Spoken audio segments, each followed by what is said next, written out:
ఓం నమ శివాయ. కార్తీక పురాణము 18వ అధ్యాయము.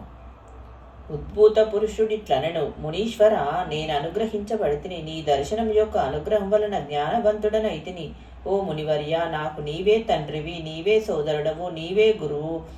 నీకు నేను శిష్యుడను. దరిద్రుడనై మొత్తుగానున్న నాకిప్పుడు నీవుగాక గతి ఎవరైరి? పాపవంతుడనైన నేనెక్కడా? ఇట్టి సద్గతి ఎక్కడా? పాపములకు స్థానమైన నేనెక్కడా? పుణ్యమైన కార్తీక మాసం ఎక్కడా? ఈ మునీశ్వరులు ఎక్కడా? ఈ విష్ణు సన్నిధి ఎక్కడా? ప్రారంభ సుకృతమున ఎడల తప్పక ఇట్లు ఫలించును గదా. నాకెద్దియో పూర్వపుణ్యమున్నది, దానిదే ఇట్లింతయు లభించెను. అయ్యా, నాయందు దయించి మాకు బాగా తెలియచేపుము. మనుష్యులు విధిగా కర్మలు ఎట్లు చేయుదురు? ఆ కర్మలకు ఫలం ఎట్లు కలుగును? వాటి ఉపదేశం ఎట్లు చేయుటకు ముఖ్య కాలం ఏది? కర్మలెవ్వి? ఏమి కోరి చేయవలను? ఈ విషయమంతయు మాకు వినగోరితివి గనక చెప్పుము. నీ వాక్కను వజ్రాయుధం చేత నా పాప పర్వతములు కూలినవి. అంగీరస్తుడు ఇట్లు పలికెను, ఓయి, నీవడిగిన ప్రశ్న చాలా బాగున్నది. లోకహితము కొరకు నీవడిగితివి గనుక నీవడిగిన ప్రశ్నకు సమాధానము చెప్పెదము వినుము. అనిత్యమైన ఈ దేహమును ఆశ్రయించి ఇంద్రియ కాముడై ఆత్మను మరిచి దేహాదులను ఆత్మయని తలచకూడదు. ఆత్మకెప్పుడునూ సుఖదుఖాది ద్వంద్వములు లేవు.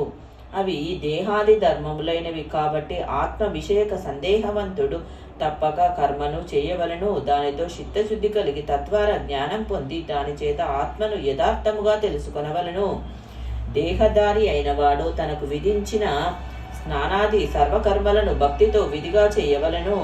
అట్టి వేదోక్త కర్మ చేసిన ఫలించి ఆత్మ ప్రకాశము కలగచేయును. వర్ణాశ్రమ విభాగమును విడవక తనకు ఏ కర్మ చెప్పబడినదో విచారించి తెలుసుకొని తర్వాత చేయవలను. స్నానం చేయక చేయు కర్మ ఏనుగు భక్షించిన వెలుగ పండుగల నిష్ఫలమగును. బ్రాహ్మణులకు ప్రాతస్నానము వేదోక్తమై ఉన్నది. నిరంతరము ప్రాతస్నానం ఆచరించలేనివాడు తులా సంక్రాంతి అందు, కార్తీక మాసమందును, మకర మాసమందును, వైశాఖ మాసమందును స్నానం చేయవలను. ఈ 3 మాసములందును ప్రాతకాలమందు స్నానం చేయువాడు వైకుంఠమునకు పోవును, మరియు వానికి ఉత్తమ గతి కలుగును. చాతుర్మాస్యాది పుణ్యకాలమందును చంద్ర సూర్యగ్రహణములందును స్నానము ముఖ్యము. ఇందు గ్రహణములందు గ్రహణ కాలమందే స్నానము ముఖ్యము. బ్రాహ్మణులకు ప్రాముఖ్యమైనది స్నానము, సంధ్యాజపము, హోమము, సూర్య నమస్కారము తప్పక చేయదగినవి. స్నానం ఆచరించని వాడు రౌరవ నరకమందు యాతనలు పొంది తుదకు కర్మభ్రష్టుడుగా జన్మించును. కాబట్టి పుణ్యకాలము కార్తీక మాసము. ఈ కార్తీకము ధర్మార్థ కామ మోక్షములనిచ్చును. ఈ కార్తీకముతో సమానమైన మాసము లేదు, ఇంతకంటే పుణ్యకాలము లేదు. వేదముతో సమానమైన శాస్త్రము లేదు, గంగతో సమానమైన తీర్థము లేదు, బ్రాహ్మణ్యంతో సమానమైన కులము లేదు, భార్యతో సమానమైన సుఖము లేదు, ధర్మముతో సమానమైన మిత్రుడు లేడు, నేత్రంతో సమానమైన జ్యోతిస్సు లేదు, కేశవునితో సమానమైన దేవుడు లేడు, కార్తీక మాసంతో సమానమైన మాసము లేదు అని భావము. కర్మస్వరూపమును తెలుసుకొని కార్తీక మాసమందు ధర్మములను చేయువాడు కోటి యజ్ఞవ ఫలములను పొంది వైకుంఠమందును. ఉద్భూత పురుషుడు అడిగెను, అయ్యా, చాతుర్మాస వ్రతమని పూర్వము చెప్పియున్నారు. అది పూర్వము ఎవని చేత చేయబడినది? ఆ వ్రత విధి ఎట్లు? ఆ వ్రతమునకు ఫలమేమి? దానిని చేయించువాడు పొందడి ఫలమేమి? ఆచరించు మనుష్యుడు ఏ లోకమునకు పోవును? ఈ విషయమంతవు సవిస్తారముగా చెప్పుము. అంగీరస్తుడిట్లు పలికెను, ఓయి, నీవు ఈ మనుష్యులకు బంధువవు. నీ ప్రశ్నలన్నీ లోకోపకారార్థములుగానున్నవి.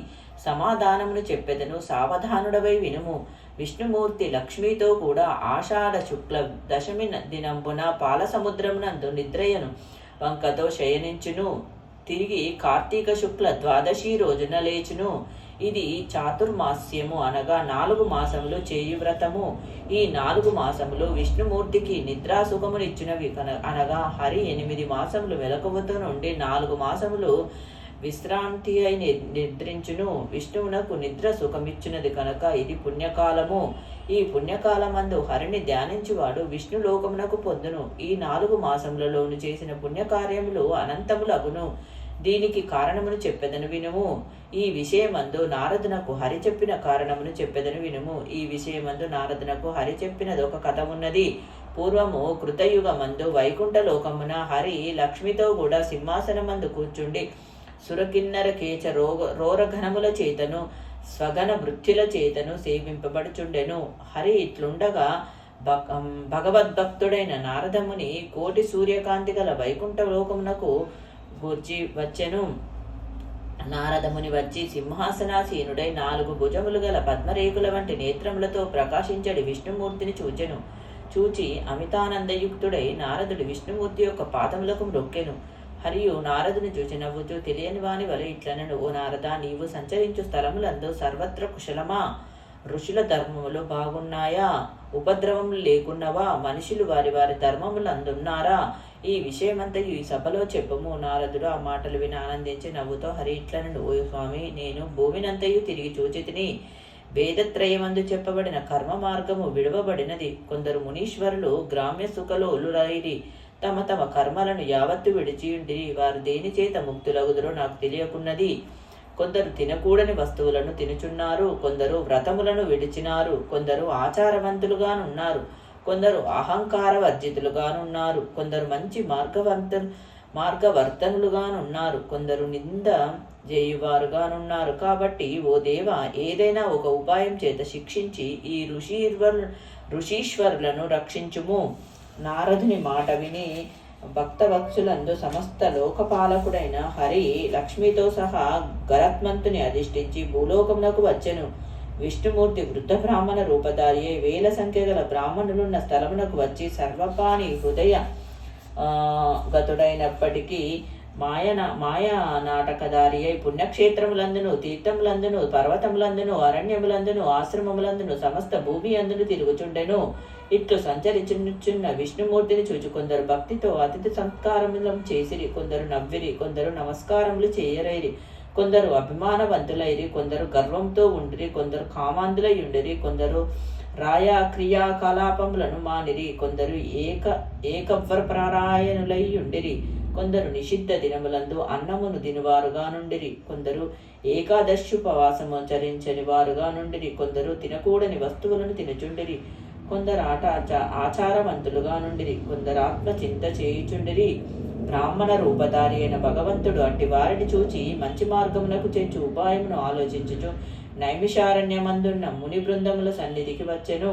వచ్చి బ్రాహ్మణ రూపమును వదిలి పూర్వం వలె గరుడారూఢుడై కౌస్తుభ శక్త చక్రములను ధరించి లక్ష్మీతోనూ స్వభక్తులతోనూ కూడి ప్రకాశించుచుండెను. అచటనందు జ్ఞానసిద్ధులు మొదలైన మునులు వైకుంఠం నుండి తమ ఆశ్రమమునకు వచ్చినట్టి వారును, అవిస పువ్వుతో సమానమైన కాంతి గలవాడును, మెరుపు వంటి వస్త్రములు గలవాడును, కోటి సూర్య ప్రభాభాసమనుడును, అనేక సూర్యకాంతవంతుడును, మనోవాచామ గోచరుడును, దేవతాపతియును, స్వయంభువును, ప్రసన్నుడును, అధిపతియును, అధ్యుడునైన విష్ణుమూర్తిని చూచి ఆశ్చర్యముంది ఆనందించి శిష్య సుతాది పరివారంతో హరిసన్నిధికి వచ్చి హరిపాదములకు నమస్కారం చేసి వారి ముందర నిలిచి అంజలి బద్దులే వారిని వక్ష్యమాన రీతిగా స్తుతించిరి.